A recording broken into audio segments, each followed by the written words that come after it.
Making money in crypto right now is easier than breathing, but if you aren't careful, you might lose almost all or even all of your money. If you're like me, you don't have the time needed to study and keep up with the market changes that could either make or lose you a lot of money. Over the past few years, I've been able to make money and, more importantly, not lose all of my money to crypto scams or in market crashes, and I'm gonna share that strategy with you now. So first, I wanna say that all cryptocurrencies are Ponzi schemes to some degree. Traditionally, Ponzi schemes operate by promising high returns to investors and then paying out the original investors with returns from new investors buying in. The Ponzi scheme collapses when it runs out of new investors. And today we see cryptocurrencies behaving similar to this in how they will skyrocket in value as money is coming in. But when the money coming in stops and there are no new investors, that's when we see the value of cryptos crash or even go to zero. And even Bitcoin, which is the most valuable cryptocurrency, behaves like this, though not as extreme as certain other cryptocurrencies.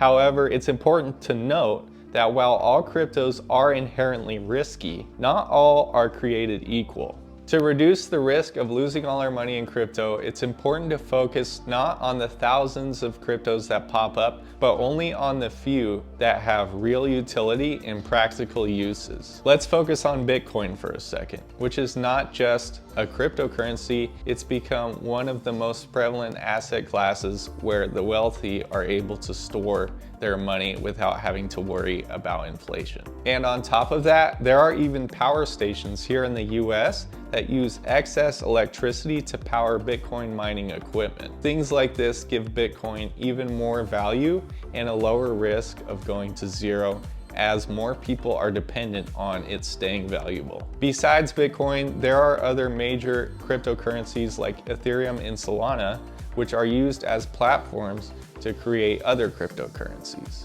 This is the main difference between cryptos like Ethereum and Solana and meme coins like Doge or Bonk. Unlike meme coins, which don't have any actual real-world uses, these cryptocurrencies lay the groundwork for future innovations in tech in a way that gives them underlying value that the meme coins just don't have. Now back to Bitcoin, another thing that makes it valuable is its scarcity.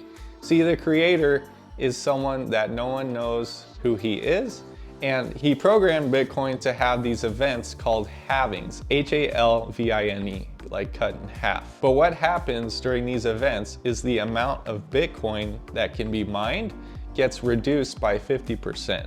And it will keep reducing by 50% every 4 years or so until 2032. And other cryptocurrencies have attempted to mimic this, but none of them have gotten as close as Bitcoin, which is now the most valuable and the most sought after cryptocurrency. But even though Bitcoin is the most valuable cryptocurrency right now, there's no guarantee that it won't be completely worthless in the future. The crypto space is full of bad people, ranging from money launderers all the way up to very sophisticated crypto scams that have tons of celebrity endorsements like FTX. If you're not familiar with FTX, I would definitely recommend looking it up because it was a very popular cryptocurrency exchange that had a ton of celebrity endorsements from people like Tom Brady, and it ended up losing its users almost all of their money in a way that nobody was expecting. And it's definitely a great reminder that everything in crypto is not immune from going completely to zero. So with all this, how should I invest in crypto in a wise way if I don't have a ton of time to spend researching? Priority number one would be to diversify.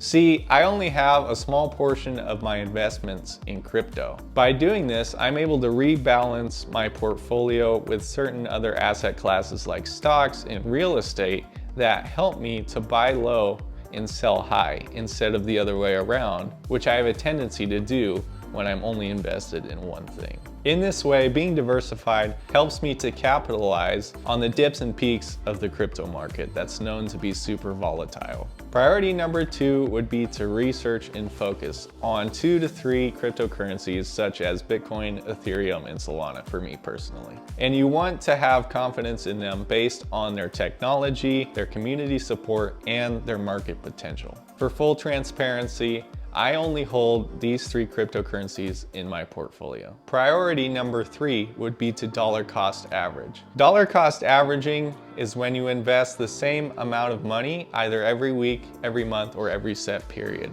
And what this will do is it will force you to continue to buy when a crypto is going down, and it will force you to continue to buy when it's going up, no matter of the market conditions. And it's helped me to make money with all of the short-term bumps and dips that happen in crypto. Now, priority number 4 would be to monitor the halving cycles. Now, this is a little bit more speculative, but every time Bitcoin has halved, 12 to 18 months later, it's reached a peak price after a huge bull run. And I'm not banking on this for the future, but I definitely want to make sure that I have money in the market now, as Bitcoin halved most recently in April. We'll probably see a peak happen sometime next summer, assuming that there are no black swan events. And if you enjoyed the tips that I shared in this video, feel free to check out another video where I shared my entire investing strategy.